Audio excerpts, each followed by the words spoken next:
Hello বন্ধুরা, রুম্পার রান্নাঘরে সবাইকে স্বাগত।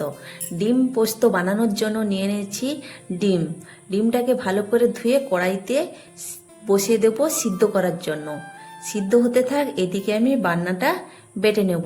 তার জন্য নিয়ে নিয়েছি 1 চামচ সরিষা, আর নিয়েছি 3টা কাঁচা লঙ্কা, আর নেব এই যে 10 টাকা দামের পোস্ত প্যাকেট পাওয়া যায়, সেই 1 প্যাকেট পোস্ত। বান্নাটা বেটে নিই, তারপরে দেখা হচ্ছে।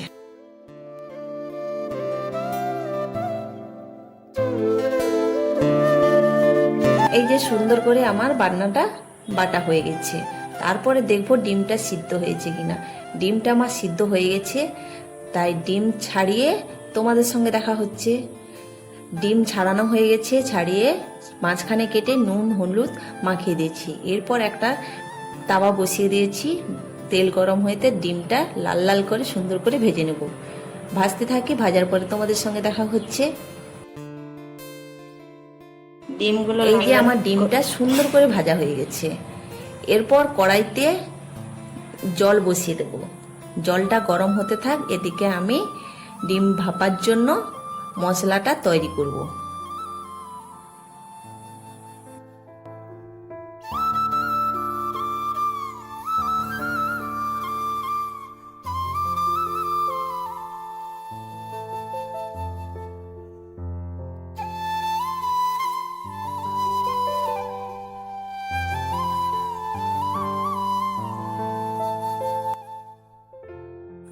একটা টিফিন কৌটো নিয়েছি, তারপরে যে মশলাটা বেটে রেখেছিলাম সেটা নিয়েছি।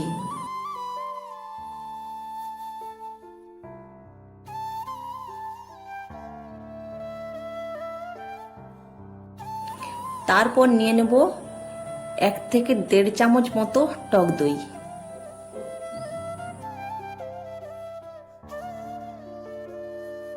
তারপর নেব সরিষা তেল।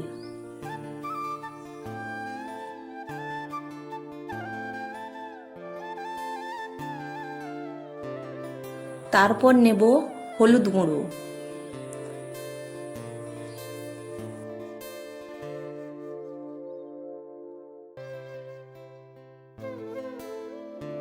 তারপর নেব লঙ্কার গুঁড়ো।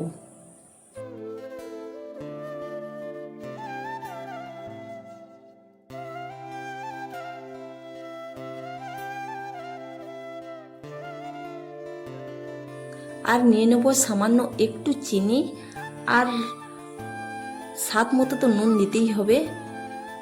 তারপরে মশলাটাকে মিক্সড করে নেব।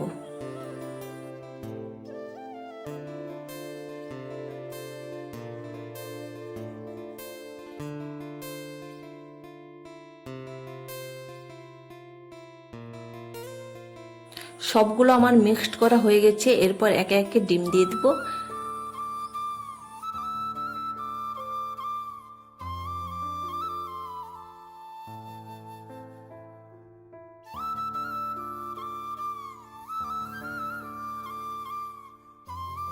একে একে সব ডিম দেওয়ার পরে মশলাটা সবগুলোর সঙ্গে মিক্সড করে নিয়েছি। তারপর একটু সরিষার তেল দিয়ে দেবো, আর দিয়ে দেবো কাঁচা লঙ্কা। দিলে আমার পুরো কমপ্লিট।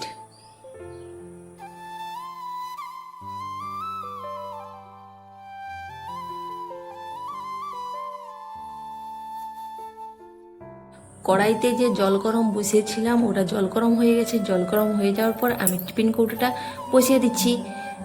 আমি 15 মিনিট পর তোমাদের সঙ্গে দেখা হচ্ছে, কেমন হয়েছে কি হয়নি। এই যে 15 মিনিট পর চলে এসেছি। এরপর তোমাদের আমি ঢাকনাটা খুলে দেখাচ্ছি কেমন হয়েছে। তোমরাও একবার ট্রাই করে দেখতে পারো বাড়িতে। খুব কম সময়ে, অল্প কিছু টাইমে, কিছু অল্প মশলা দিয়ে সুস্বাদু ডিমের ভাপা।